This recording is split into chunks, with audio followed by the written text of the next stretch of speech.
Hello and welcome to this latest edition in Low Code in 30. My name is Simon Black and I'm a technology evangelist here at Mendix. And in today's webinar I want to talk to you about building smart applications which leverage IoT and blockchain. So we've been running these particular webinars over the last few months, and in May we looked at collaborative visual development and how we can utilize the Mendix Web Modeler and Desktop Modeler to allow all types of developers within your organization to contribute to the application development lifecycle. In June, we looked at building beautiful multi-channel apps and how we can utilize the Mendix Atlas UI framework to build a consistent look and feel across your organization. In July, we looked at building mobile experiences, both online and offline experiences for your mobile applications. All of these webinars are available via the demo section on the mendix.com, and they're also available via our YouTube channel. In today's webinar, we'll look at building smart applications, what it means to be a smart application, and how we can utilize the latest and greatest technology to build these new experiences. In September, we'll look at how we can create our own DevOps experience utilizing the Mendix platform, or utilize our existing DevOps process within our organization. In October, we'll look at building applications and deploying them to multi-cloud deployment. So whether that be on a Kubernetes cluster, whether that be in a Cloud Foundry environment, we can easily deploy that application and move that application when needed. So the structure of these webinars is that we'll run a 5-minute presentation followed by a 25-minute demo, and we'll finalize it with a 10-minute live Q&A. So to give you a bit of background as to why Mendix exists and the problem we're solving, I wanted to just put this slide up here and show you why we exist and what the problem we're trying to address is. So Mendix was born to help enterprises win with apps. And Mendix is the fastest and easiest low-code platform to create and continuously improve mobile and web applications at scale. And what this means is we bring both business and IT together to build applications collaboratively, whether it be through user stories or through actual development. We bring those people together using common visual models. And this allows us to be 10 times faster than traditional development. We can build and deploy those applications out to our environments 10 times quicker than traditional .NET or Java code. And because we're using visual models rather than coding languages, this also means that we can use 70% less resources.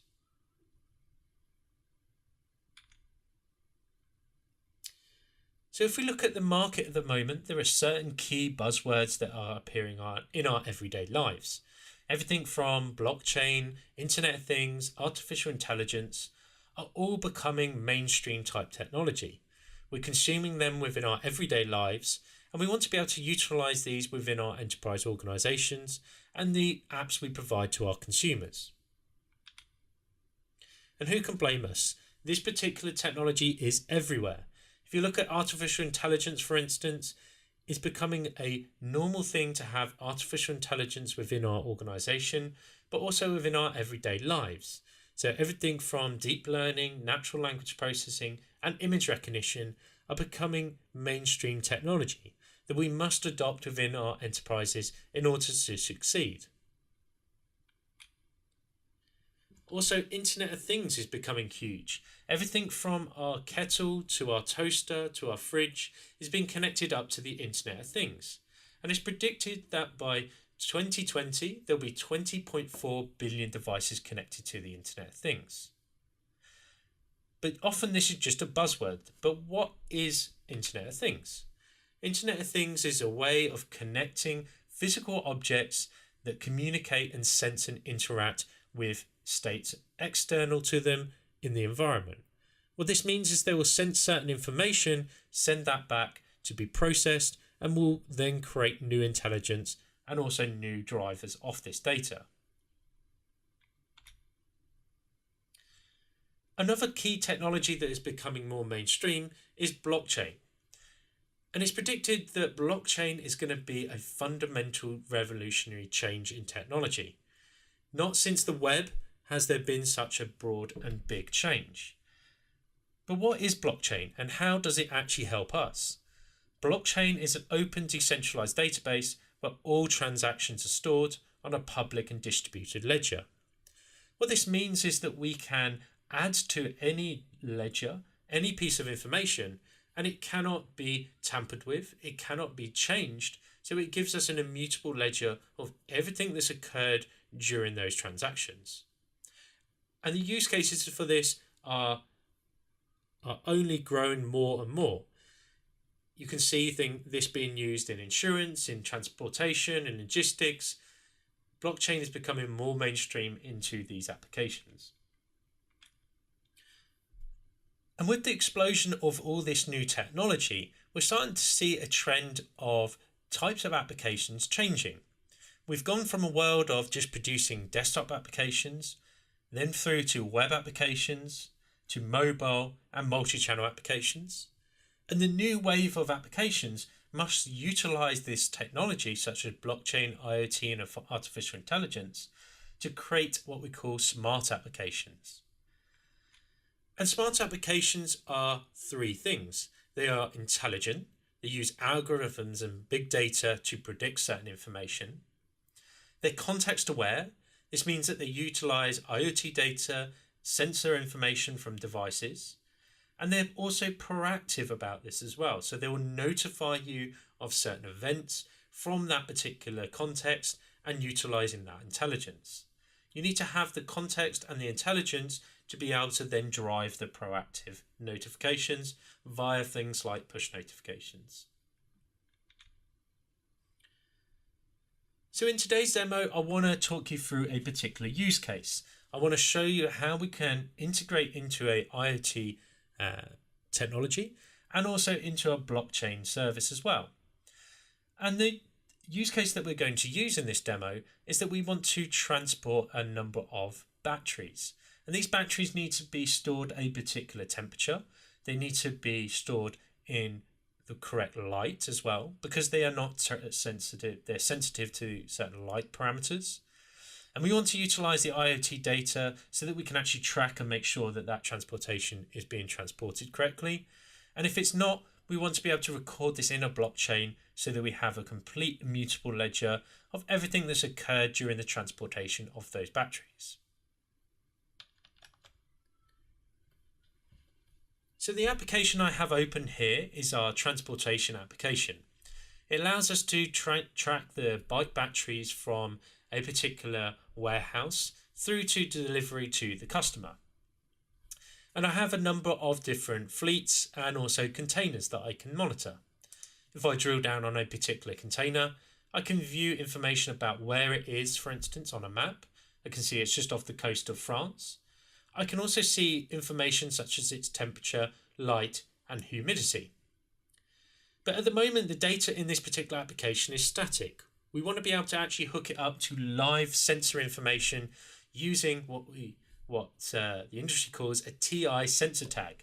And this particular sensor tag is going to be hooked up to my mobile device using Bluetooth and send this information to an IBM IoT service. We're going to hook that into the Mendix application so that we can view that data on the dashboard here.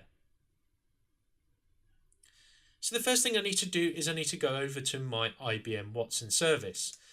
And in this particular IoT service, I can open this up and I can see all of the devices that are connected to my Internet of Things service. Within the Internet of Things service, you can add certain devices. You can connect to those using either REST or MQTT. And in this case, we're going to be using MQTT protocol. MQTT protocol is a lightweight protocol to allow communication between devices and gateways, such as the IoT platform here from Watson. So we can see here we've got a number of different devices. And if we scroll down the list, we should see at the bottom of the list my particular sensor tag that I have.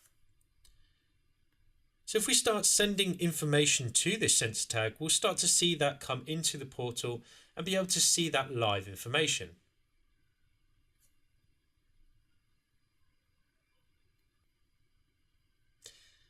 So we can now see that our device is connected up into the platform.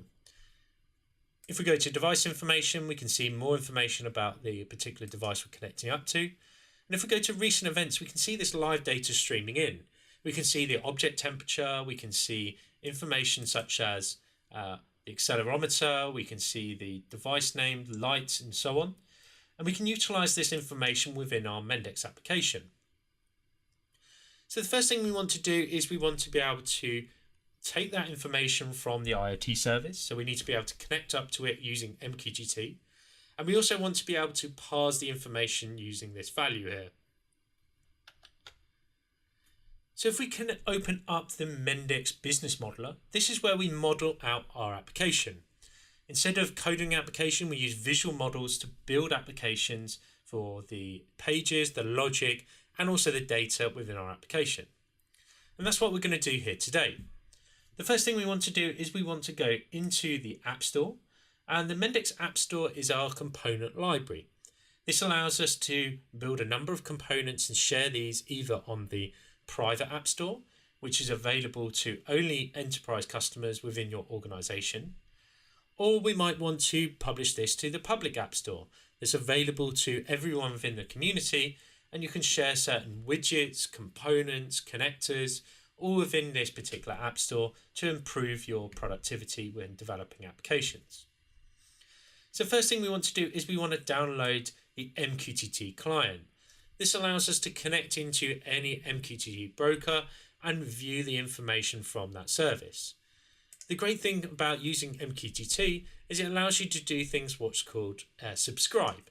And subscribe means that you can actually listen into the data from a service without having to poll it all the time. So you can receive new updates when they're being published to the server. So this particular module has now been downloaded and it will be contained within the Project Explorer of my application. So if I click Project Explorer and click on App Store modules, we can see that the new MQTT client has been downloaded. This contains all of the modules, all of the data, and also the logic and Java code that's necessary to connect into the MQTT client. So the first thing we want to do is we want to actually connect into that service. So we need to create what's called a subscribe flow. And the subscribe flow allows us to listen into the data from that service and create a connection to it. So I'm going to call this subscribe to IBM. I'm then going to add some activities, and this is what we call a mic flow. A mic flow is where you create visual logic within your application.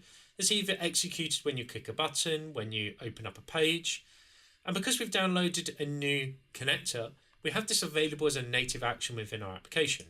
And you can see here we have the MQTT subscribe option. This allows us to add in a number of parameters so that we can actually connect into that service. So I already have some parameters already set up for this. So I have to give it a host. I have to give it a port number. This is just going to be 1883.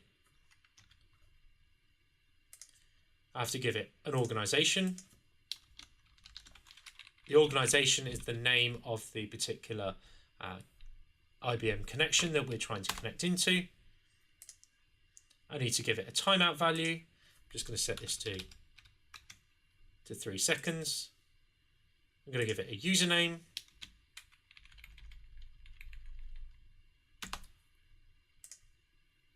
A password.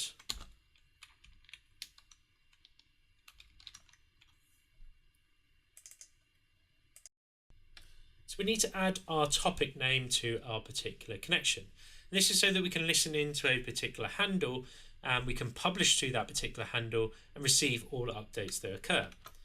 So if we paste in here our topic name, so you can see we have our ID for our particular device we want to connect into, and we want to receive the status from that particular device that we connect into. The final part is that we want to connect in to a particular mic flow so that when we receive data, we can actually process it and use it within our application. So I'm going to hit select and I'm going to create a new flow to process the data.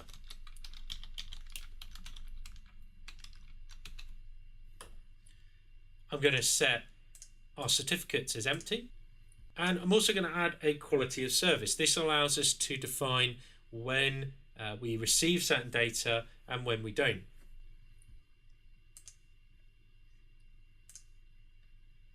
I'm going to add finally to this last bit of the flow, I'm going to add in a message which will just say that we've subscribed to this particular topic.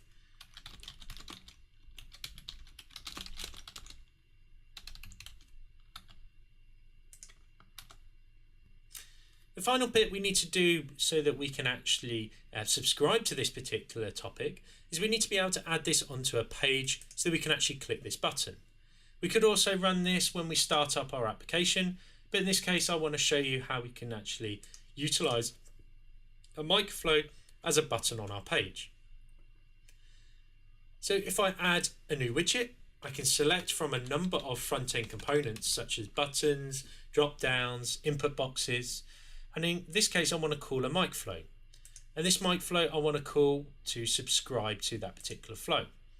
So we already have our functionality and we want to subscribe to it.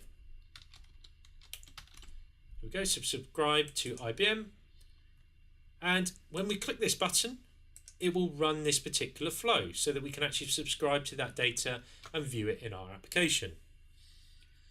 The next thing we want to do is we want to be able to actually process that data. So that I've created that flow earlier, but we need to add some extra parameters so that we can actually process that information.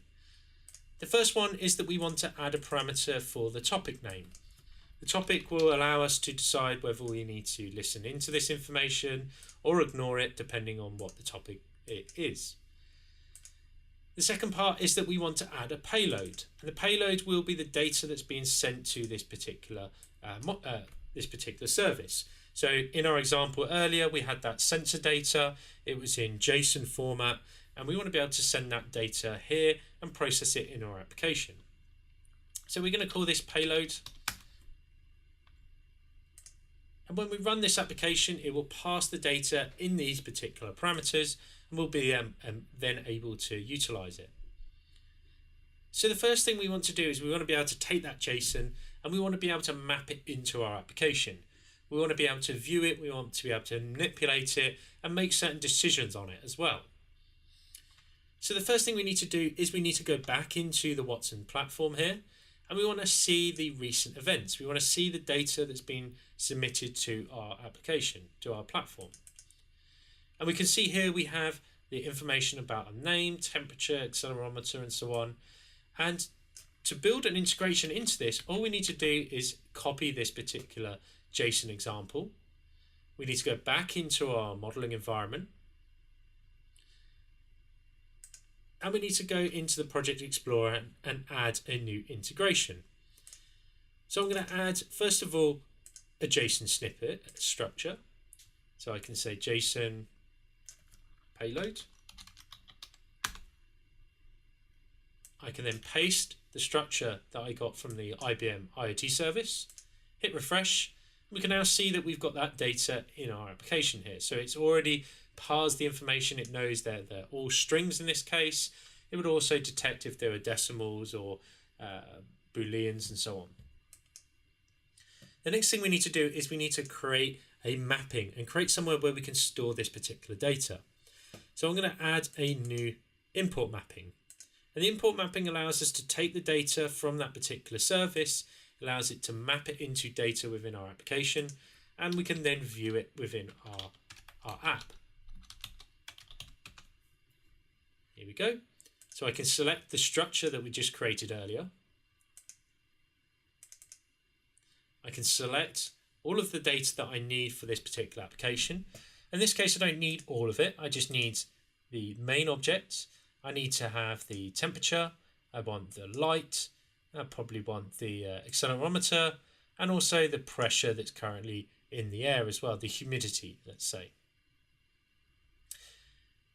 So if we press OK now, what this will do is it will generate us a structure here that we can then map into data from our application.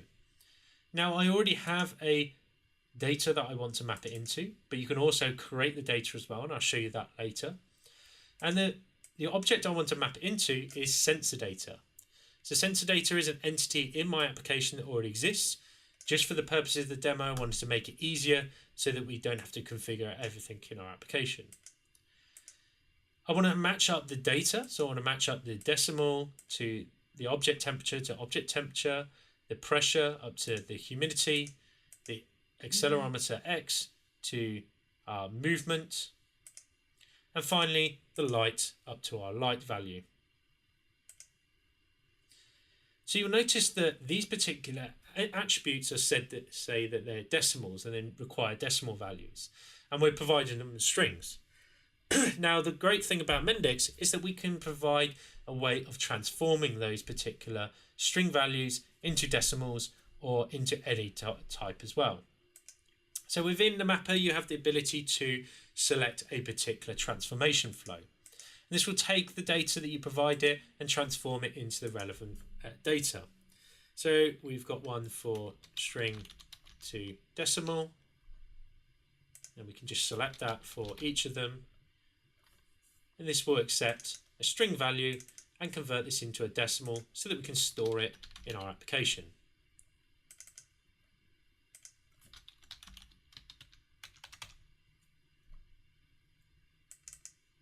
So we've now selected all of the mic flows that do the mapping and conversion from that string to that decimal values for us.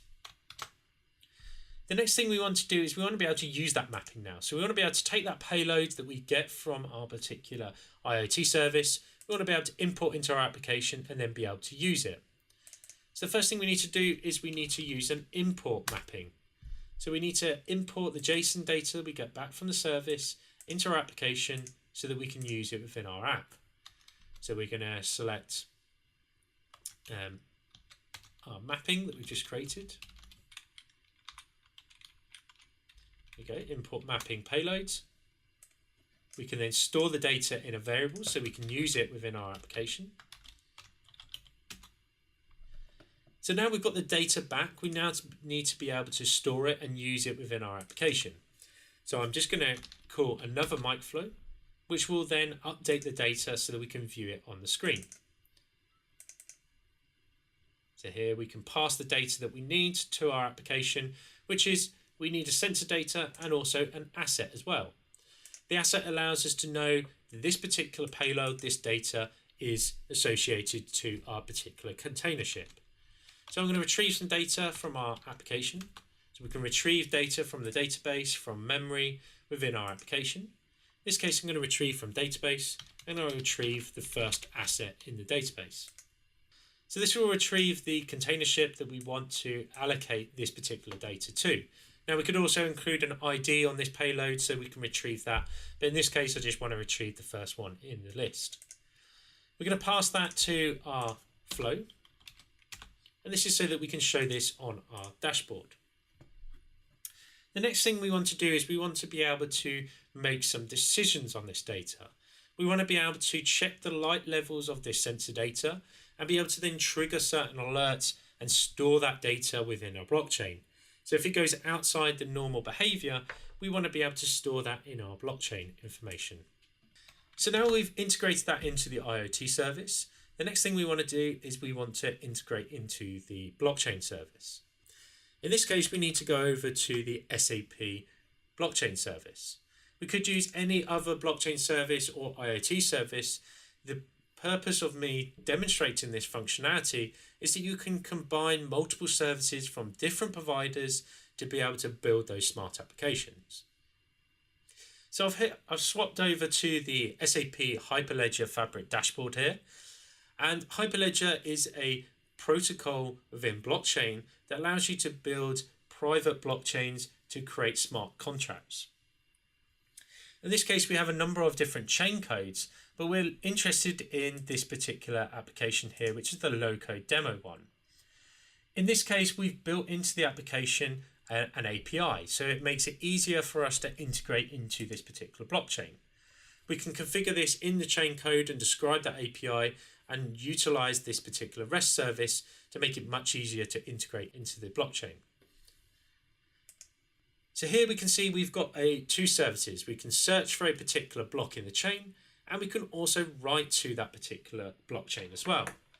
And here we have an example of how to create a block and the responses we'll get back from that service. If we hit try out now, we can then hit execute, and this will give us an example of how to call that service. So this is using a Swagger definition here to enable us to test and utilize this particular service. So here we can see the URL that we need to use and the data that we need to pass into it as well. So the first thing we want to do is we want to again copy the JSON snippet from our application. We want to go into our app and we want to create a new JSON structure again. So we're going to add a JSON structure, and this time we're going to use it to export data rather than import data. So we're going to call this JSON blockchain. We're going to paste in the snippet here, hit refresh. It automatically knows what data needs to be provided to it. I click OK. The next piece is, as I said, we need to create an export mapping. So we need to be able to take some data from a Mendix object and export it into that JSON structure. So I'm going to add, this time, an export mapping.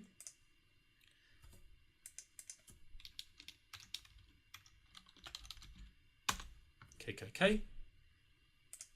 I can select the JSON structure I just created. And I can check on all of these options because I want to import all of that information. Now, I mentioned this earlier, if you hit the map automatically button, this will automatically generate you the necessary structure. So in the previous demo, I created the data already, the entity, and I mapped it up manually.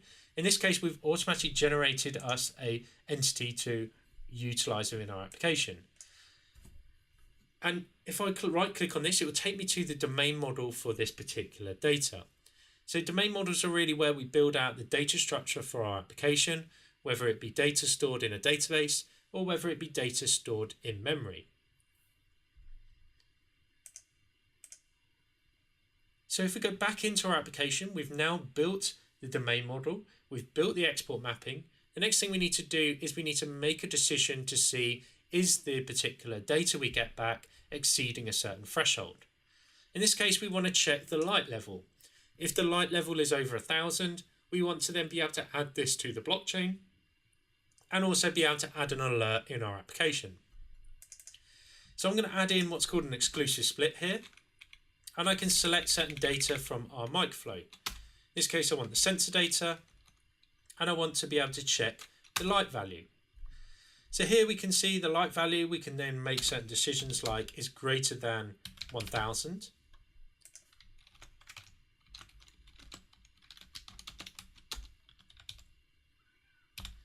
We can click OK.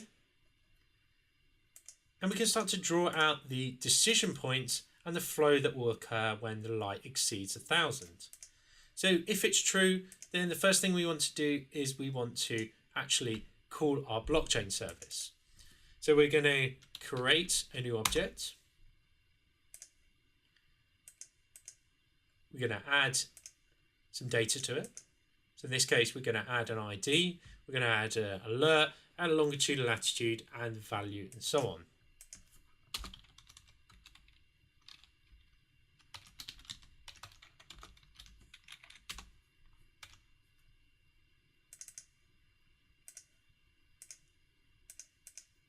So now let's add a custom message so that we can add this into our blockchain when the level light is too high. And we'll capture the longitudinal and latitude that is captured from the sensor information.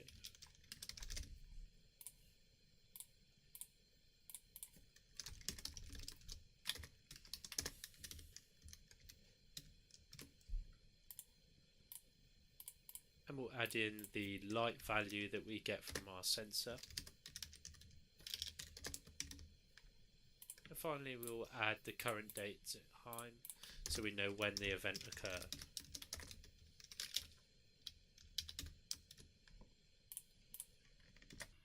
Here we go. So we've created a new block, and now we need to be able to call that service. We need to call a REST service so that we can pass that data to it. So I'm going to add on a new activity. In this case, I'm going to select a REST service within our activities. This is a native integration within the Mendix modeler where you can call certain services and add that data. So in this case, we're going to do a post message, and the location we need for our application is the location that was used earlier. So all we need to do is we need to copy and paste this particular location.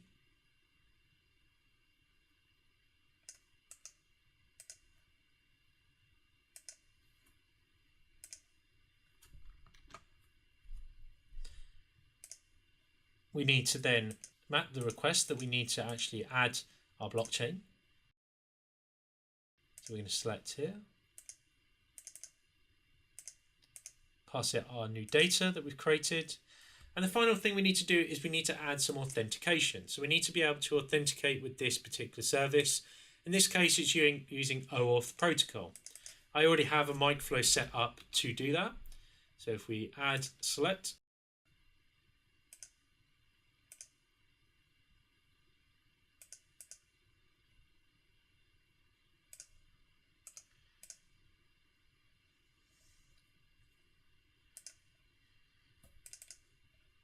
after we've authenticated with the particular service, it will give us a new token. And we can use this token to then call our service. So in our headers, we're going to add a new header, which is going to be an authorization header.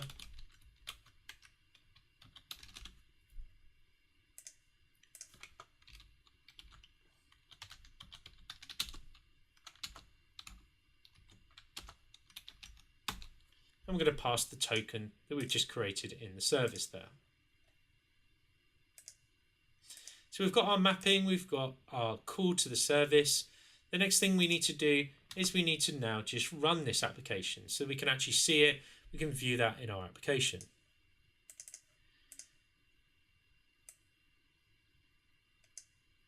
So when we run this application, what it will do is it will call that service, and if there's anything that goes outside the abnormal behavior, we'll see that it will create a block in our blockchain. So if we now hit run locally, what this will do is it will compile our application. It will run our application locally for us so we can test it out on our own machine. Then if we're happy with it, we can one-click deploy this into any on-cloud or on-premise environment that we need. So now that we have our application running in the browser, we can go and subscribe our particular application to the data from the IoT platform from IBM. If we hit subscribe, we'll get this message now that we're subscribed to the topic. And if we drill down on a particular container ship, we'll start to see that live data streaming into our application. We can see the light, the temperature, and humidity all changing within our platform when we move our application, when we move our particular sensor, and we view information from our application. The next thing we want to do is when we trigger a high level of light, we want to be able to store that in our blockchain. So we've already implemented this in our application. We just now need to test this. So to test this, I'm going to shine a torch at my particular device I have here available. And when I do so, this will trigger an alert in the application.